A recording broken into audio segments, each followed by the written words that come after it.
শাহজাদপুর উপজেলা শাখার বিপ্লবী যুগ্ম আহ্বায়ক মোহাম্মদ রায়হান মন্ডল এবং আরো এসেছেন উপজেলা যুবদলের যুগ্ম আহ্বায়ক আরিফ প্রামাণিক,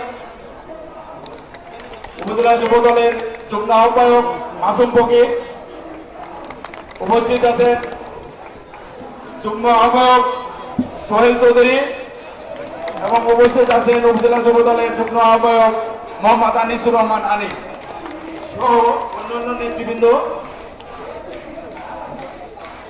৮ নম্বর ওয়ার্ড যুবদলের উদ্যোগে বিশাল একটি মিছিল এসেছে, আমরা করদলের মাধ্যমে তাদেরকে শুভেচ্ছা স্বাগত জানাচ্ছি। ৮ নম্বর ওয়ার্ড যুবদলের পক্ষ থেকে একটি বিশাল মিছিল এসেছে, সবাই করদলের মাধ্যমে তাদেরকে অভিনন্দন জানান।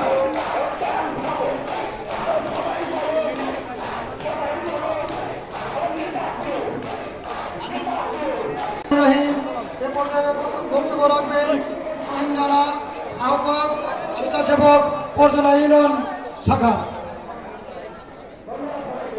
বিসমিল্লাহির রহমানির রহিম।